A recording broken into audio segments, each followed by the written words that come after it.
Je m'appelle Tessa et j'ai maintenant 15 ans. En repensant à tout ce qui s'est passé, il est difficile de croire à quel point ma vie a changé en seulement 2 ans. Je suppose que c'est ce qui arrive quand tout votre monde est bouleversé 2 fois. Tout a commencé quand j'avais 13 ans. Mes parents ont divorcé et maman a gardé notre maison. Je suis restée avec elle, bien sûr. Papa a accepté de payer une grosse pension alimentaire. J'ai entendu maman s'en vanter au téléphone une fois, disant qu'elle avait enfin obtenu ce qu'elle méritait. Pourquoi papa et toi vous êtes-vous séparés? J'ai posé cette question à maman d'innombrables fois durant ces premiers mois, mais elle se contentait de secouer la tête et de me donner la même réponse. Ton père a pris sa décision, Tessa, disait-elle, la voix dure et froide. Il ne veut plus faire partie de nos vies. Il ne veut pas te voir. Il vaut mieux que tu acceptes simplement ça. Mais comment pouvais-je accepter quelque chose qui n'avait aucun sens? Mon papa, qui avait l'habitude de m'appeler ça, petite scientifique, et qui passait des heures à m'aider avec mes devoirs, comment pouvait-il simplement cesser de vouloir être mon père? J'avais tellement mal que parfois, je ne pouvais plus respirer rien qu'à y penser. Puis, les emails ont commencé à arriver. Chaque jour férié, comme un métronome, je recevais un message anonyme, rien de sophistiqué, juste de simples mots d'amour et d'encouragement. La première fois que j'en ai vu un, mon cœur a failli s'arrêter. Je savais que ça devait venir de papa. Qui d'autre écrirait, continue de tenter d'atteindre les étoiles, chérie, la même chose qu'il disait tous les soirs avant de dormir? Je n'ai jamais parlé des emails à maman. Je ne le pouvais pas. Le simple fait de mentionner le nom de papa faisait se contorsionner son visage comme si elle avait goûté quelque chose d'amer. Après le divorce, maman a quitté son travail. Elle a dit qu'elle avait besoin de temps pour guérir, mais je ne suis pas idiote. Les chèques de pension alimentaire de papa étaient plus que suffisants pour nous maintenir confortablement. Elle passait ses journées à redécorer la maison et à aller à des cours de yoga, disant qu'elle était en train de se trouver elle-même. Puis, Marc est entré en scène. Maman a dit qu'elle l'avait rencontré dans un de ses cours de yoga, et soudainement, notre maison s'est remplie de conversations sur les nouveaux départs et les familles recomposées. Avant que je ne réalise ce qui se passait, Marc et ses enfants, Tommy, qui a 13 ans, et Sarah, qui a 11 ans, avaient emménagé avec nous. C'est là que tout a vraiment changé. Maman s'est transformée en une personne complètement différente, choyant Tommy et Sarah comme s'ils étaient de précieuses poupées de porcelaine qui pourraient se briser. Elle passait des heures à aider Sarah avec ses cheveux et à préparer les plats préférés de Tommy, tandis que je m'asseyais à la table de la cuisine en me sentant comme un fantôme dans ma propre maison. Maman, ai-je dit un jour, quand je n'ai plus pu le supporter, c'est comme si tu avais oublié que j'existe. Elle m'a regardé avec une expression que je n'avais jamais vue auparavant, en partie de la pitié, en partie de l'agacement. Ne sois pas égoïste, Tessa. Tommy et Sarah ont perdu leur mère alors qu'ils n'étaient que des bébés. Ils ont besoin d'attention et de soins supplémentaires. Tu devrais comprendre ça. Tu es déjà assez grande. Maman est devenue obsédée par les photos de famille. Chaque week-end, elle nous habillait comme si nous allions à un défilé de mode, coordonnant nos tenues dans les moindres détails. Tommy et Sarah recevaient des vêtements neufs pour ces occasions, tandis que je devais me contenter de ce que j'avais dans mon placard qui correspondait à son schéma de couleur. Tessa, place-toi derrière Tommy. Non, déplace-toi sur la gauche. Essaie de sourire plus naturellement, dirigeait maman, ajustant l'appareil photo de son téléphone pour obtenir l'angle parfait. Sarah, chérie, incline un peu la tête. Parfait.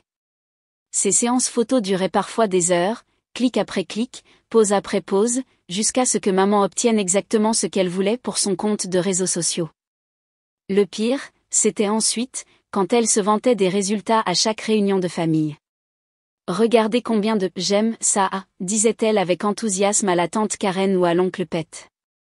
Tout le monde dit que nous semblons être la famille parfaite, n'est-ce pas? Les enfants sont superbes ensemble. Vous ne devineriez jamais qu'ils n'ont pas toujours été frères et sœurs. Je restais là, me sentant comme un accessoire dans la pièce de quelqu'un d'autre, tandis que maman se vantait de notre belle famille recomposée à quiconque voulait bien l'entendre. Les photos ne montraient jamais la réalité, comment Sarah roulait des yeux chaque fois que j'entrais dans une pièce, ou comment Tommy faisait comme si je n'existais pas. Le plus difficile n'était pas les faux sourires ni les pauses interminables. c'était d'être séparée de grand-mère Rose, la mère de mon père. Après le divorce, maman a clairement indiqué que rendre visite à grand-mère était hors de question. Je manquais les chaleureux câlins de grand-mère et la façon dont elle m'écoutait pendant des heures, vraiment écoutait, ne faisait pas semblant pendant qu'elle faisait défiler son téléphone. Maintenant, tout ce que j'avais, c'était des souvenirs de pâtisserie dans sa cuisine et le son de son rire. À la place, j'étais coincée avec la famille de maman, qui avait avalé sa narration de « famille parfaite, bec et ongles ». Ils dorlotaient Tommy et Sarah, louant maman pour être une belle-mère si incroyable, tandis que je m'asseyais dans un coin en me demandant si j'étais devenue invisible. Au fil des mois, la distance entre maman et moi s'est élargie plus que le Grand Canyon. Elle vivait et respirait pour sa nouvelle famille, planifiant tout en fonction des horaires et des préférences de Tommy et Sarah. Soirée cinéma familiale, Tommy, qu'aimerais-tu regarder? Plan de week-end, Sarah, chérie, où devrions-nous aller déjeuner? Mon avis n'avait plus d'importance. Je m'asseyais là pendant les discussions familiales, observant maman se pencher avec enthousiasme pour écouter quel restaurant Sarah voulait essayer ou quel film Tommy voulait voir. Parfois, j'ouvrais la bouche pour faire une suggestion, mais maman attrapait déjà ses clés, enthousiasmée par le choix de Tommy du nouveau film de super-héros ou le choix de Sarah de l'élégant glacier de l'autre côté de la ville. Un dimanche matin, pendant que tout le monde se préparait pour une autre sortie familiale, je suis restée dans ma chambre. Personne n'est venu me demander pourquoi, personne n'a essayé de me convaincre de me joindre à eux. Je pouvais entendre la voix de Sarah à travers ma porte qui disait « Bien, maintenant, on n'a pas à faire semblant de l'inclure. » La réponse de maman? Le silence. L'été est arrivé avec le genre d'annonce qui me réjouissait quand j'étais enfant. Maman et Marc ont réuni tout le monde dans le salon un soir, vibrant pratiquement d'enthousiasme. Nous avons d'incroyables nouvelles, a annoncé maman, entrelaçant la main de Marc. Nous prévoyons un voyage d'1 mois en Europe. Tommy et Sarah ont immédiatement éclaté en applaudissements. On peut aller à Paris, a crié Sarah. Je veux voir la Tour Eiffel. Et Barcelone, a ajouté Tommy. Ils ont le meilleur stade de football du monde. Je me suis assise là sur le canapé en les regardant sauter dans la pièce comme des gagnants de la loterie. Personne ne m'a regardé, personne ne m'a demandé ce que je pensais de passer 1 mois en Europe. C'était comme si je regardais une émission de télévision sur une famille heureuse, dont je ne faisais pas partie. Le matin du voyage a commencé tôt. J'étais dans ma chambre en train de vérifier ma liste de choses à emporter quand j'ai entendu quelque chose. En levant les yeux, j'ai vu Sarah debout près de ma commode, tenant mon maillot de bain bleu préféré dans une main et une paire de ciseaux dans l'autre. Elle était en train de couper systématiquement le tissu, avec un petit sourire sur les lèvres.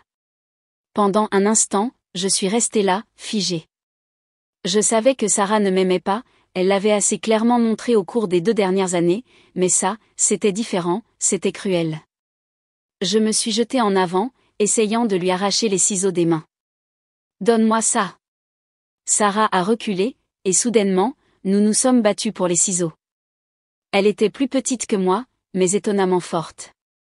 Pendant que nous luttions, elle a commencé à crier de toutes ses forces, au secours. Tessa m'attaque. Le bruit de pas a résonné dans l'escalier. Maman et Marc ont fait irruption dans ma chambre, nous trouvant toutes les deux rouges et ébouriffées, avec le maillot de bain déchiré entre nous par terre. Elle a essayé de me faire du mal, a gémi Sarah, courant immédiatement vers son père. Je me tenais juste là, et elle est devenue folle. Ce n'est pas vrai, ai-je protesté. Elle coupait mon maillot de bain. J'essayais de l'arrêter. Maman a à peine regardé le maillot de bain déchiré par terre. Qu'est-ce qui t'arrive, Tessa? Es-tu vraiment si jalouse de Sarah que tu l'attaquerais physiquement? Va dans ta chambre et reste jusqu'à ce qu'on parte pour l'aéroport. De toute évidence, on ne peut pas te faire confiance près de Sarah. Ils sont partis, emmenant Sarah avec eux. À travers ma porte fermée, je pouvais entendre maman la consoler. Ne t'inquiète pas, chérie, on va aller au centre commercial tout de suite et on va t'acheter des vêtements neufs pour t'aider à te sentir mieux après cette horrible expérience. Je me suis assise sur mon lit en regardant les morceaux de mon maillot de bain déchiré, en les entendant partir pour leur virée shopping. Personne ne s'est soucié de savoir si j'avais besoin d'un nouveau maillot de bain pour les vacances. Personne ne s'est soucié que je disais la vérité. Le soir est arrivé, et nous nous sommes tous réunis dans le hall avec nos bagages. Maman vérifiait sa liste une dernière fois, tandis que Marc chargeait les valises dans le taxi qui attendait. Je pense toujours que tu ne mérites pas ce voyage après ce que tu as fait à Sarah, a dit maman, me lançant un regard froid, mais on ne peut pas te laisser seule à la maison pendant un mois, alors tu devras venir. Essaie juste de ne pas causer plus de problèmes. À l'intérieur de l'aéroport, tout semblait accablant. Nous nous sommes dirigés vers le comptoir d'enregistrement, où maman a remis tous nos documents. Mon estomac tournait nerveusement, peut-être à cause du lever tôt, peut-être à cause de la tension, ou peut-être à cause de quelque chose d'autre que je ne pouvais pas nommer. Maman, ai-je dit, en me déplaçant mal à l'aise, j'ai besoin d'aller aux toilettes. Elle m'a à peine regardé pendant qu'elle fouillait dans son sac surdimensionné. Bien, mais dépêche-toi. On ne peut pas manquer notre vol à cause de toi. Dois-je prendre mon sac, ai-je demandé, en pointant mon bagage à main. Laisse-le simplement, a-t-elle répondu brusquement. Je ne vais pas te laisser partir avec nos documents et notre argent. J'ai hoché la tête et je me suis dirigé vers les indications des toilettes, essayant de contourner la foule. Il m'a fallu plus de temps que prévu pour trouver les toilettes. Les indications étaient confuses et j'ai dû faire demi-tour 2 fois. Quand je les ai enfin trouvées et que j'ai fini, il s'était probablement écoulé 10 minutes, mais quand je suis revenu à la zone d'enregistrement, ma famille était partie. Au début, j'ai pensé que je devais m'être dirigé vers le mauvais comptoir. Maman, ai-je crié, ma voix s'élevant de panique. Marc. Les gens se sont retournés pour me regarder, mais aucun d'eux n'était de ma famille. J'ai commencé à courir, mes pieds frappant le sol brillant de l'aéroport pendant que je cherchais désespérément. Peut-être qu'il était déjà passé par la sécurité, mais comment pouvais-je les suivre? Maman avait tous mes documents dans son sac. Mon cœur battait si fort que je pouvais l'entendre dans mes oreilles.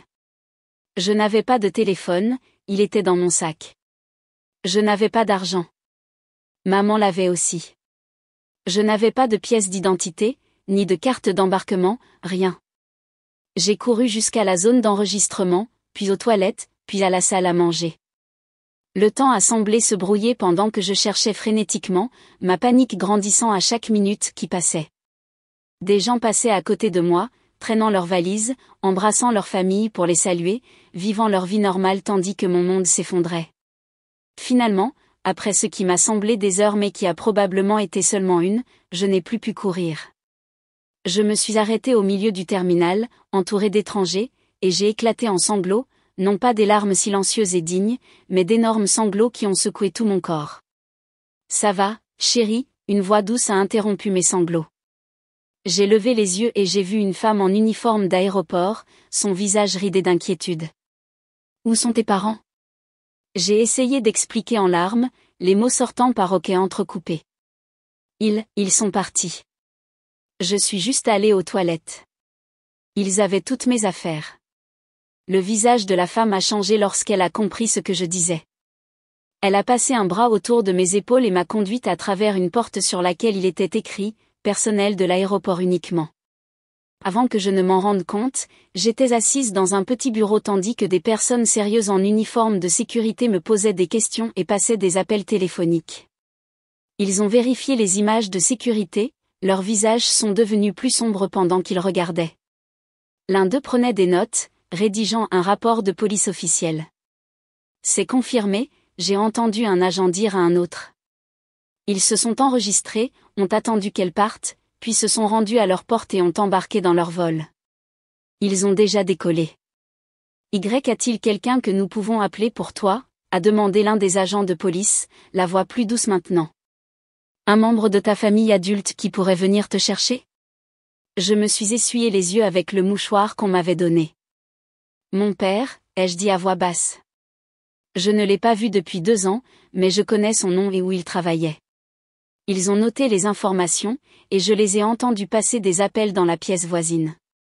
Je me suis assise là, enveloppée dans une couverture d'aéroport prêtée, essayant de ne pas penser à l'avion qui était probablement déjà au-dessus de l'Atlantique, emmenant ma mère et sa vraie famille loin de moi. Tessa? Une voix familière m'a fait lever les yeux, et soudainement, je n'ai plus pu respirer. Papa était debout dans l'embrasure de la porte, ressemblant exactement à ce dont je me souvenais, mais d'une certaine manière, différent aussi. Ses cheveux avaient plus de cheveux blancs, et il avait l'air fatigué, mais ses yeux, c'étaient les mêmes yeux qui cherchaient les monstres sous mon lit et qui brillaient quand je lui montrais mes projets de la foire des sciences. Papa, ma voix s'est brisée, et ensuite je courais, et il me rattrapait dans ses bras comme si j'avais 7 ans à nouveau, et nous pleurions tous les deux. Je suis tellement désolé, chérie, a-t-il continué à dire. Je suis tellement désolé. Le trajet jusqu'à sa maison était surréaliste. Je me suis assise sur le siège passager de sa voiture en lui lançant des regards, craignant qu'il puisse disparaître si je détournais les yeux trop longtemps. Il vivait dans un quartier différent de la ville maintenant, dans un grand immeuble d'appartements que je n'avais jamais vu auparavant. Il y a quelqu'un que je veux que tu rencontres, a-t-il dit pendant que nous montions dans l'ascenseur au 8e étage. Ma fiancée, Lisa. Elle a été mon roc pendant tout ça. Lisa s'est avérée être une femme au visage chaleureux avec des cheveux roux bouclés qui m'a jeté un coup d'œil et m'a enveloppée dans ses bras comme si elle me connaissait depuis toujours. Pauvre chérie, a-t-elle dit, me conduisant dans la cuisine. Tu dois avoir faim. Je vais te préparer un vrai repas tout de suite, sans discuter. Pendant que Lisa s'occupait de la cuisine, papa et moi nous sommes assis à la table de la cuisine. L'odeur familière du café a rempli l'air. Il le buvait encore de la même manière, noir avec juste une touche de sucre.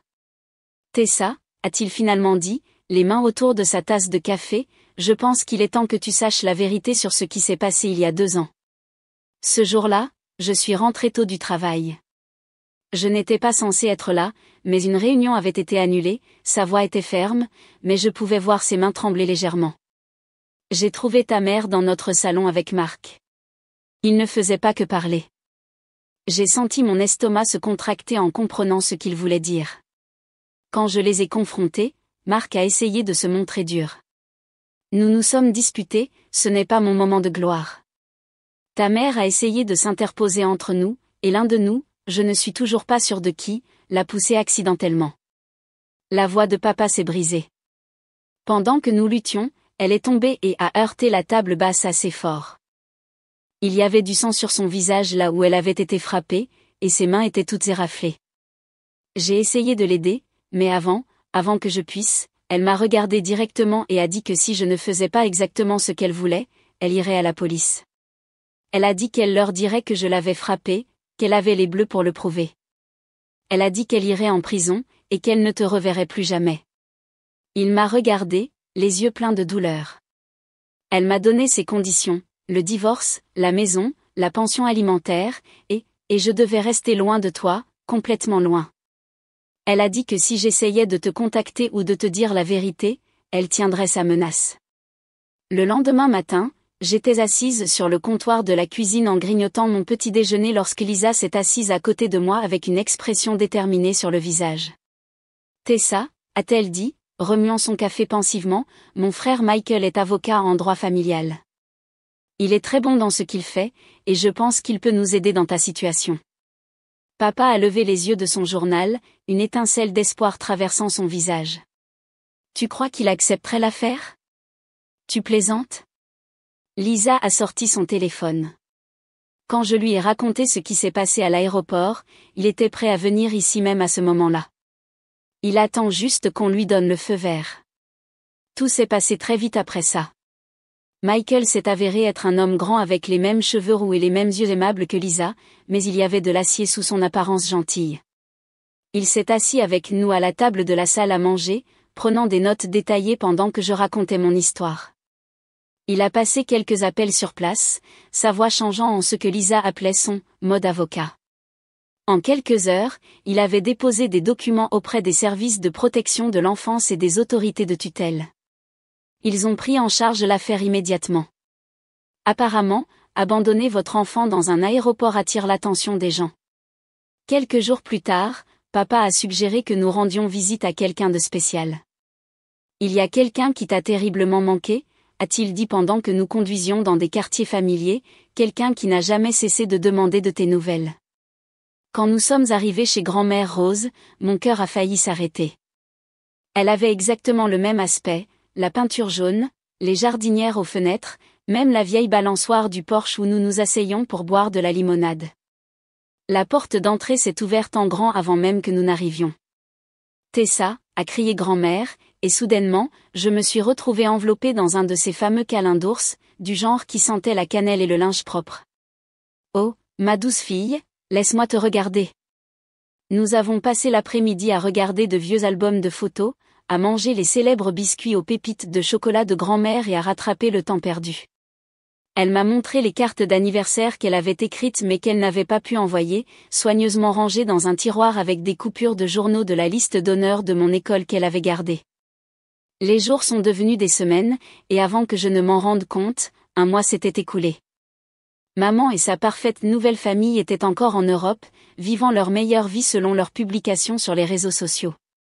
Chaque jour, de nouvelles photos apparaissaient sur son compte, Sarah posant près de la tour Eiffel, Tommy au Colisée, maman et Marc ayant des dîners romantiques à Paris. Aucun d'eux n'a essayé de me contacter, pas un seul message pour demander si j'étais en sécurité, si j'avais un endroit où rester, si j'allais bien. Maman avait mon téléphone, mon ordinateur portable, tous mes vêtements, tout ce que je possédais sauf ce que je portais ce jour-là à l'aéroport, mais apparemment, cela ne la préoccupait pas du tout.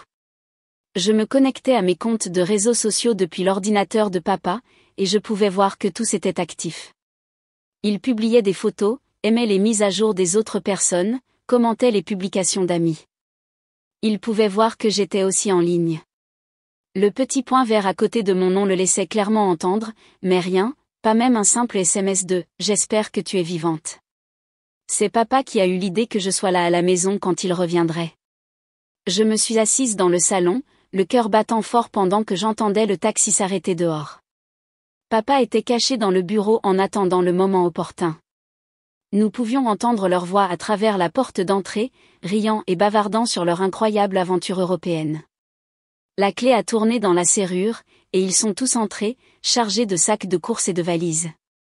Ils se sont figés en me voyant assise là. Eh bien, a dit maman, se remettant rapidement et arborant un sourire suffisant, regardez qui a trouvé son chemin vers la maison. Marc a ricané, laissant ses sacs près de l'escalier. Tu vois? On t'avait dit que ça irait bien. C'est alors que papa est sorti du bureau. Le changement sur le visage de maman a été instantané. Son sourire suffisant a disparu, remplacé par la surprise, puis la fureur.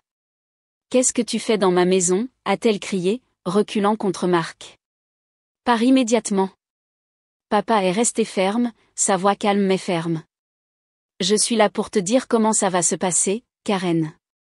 Je vais emmener Tessa avec moi de façon permanente cette fois-ci. J'ai déjà demandé la garde complète, et je demande l'annulation de tes droits parentaux. Les papiers ont déjà été déposés au tribunal. Le visage de maman est devenu blanc, puis rouge. Tu ne peux pas faire ça. Je peux, et je l'ai fait. Et ce n'est pas tout, la voix de papa est devenue plus dure.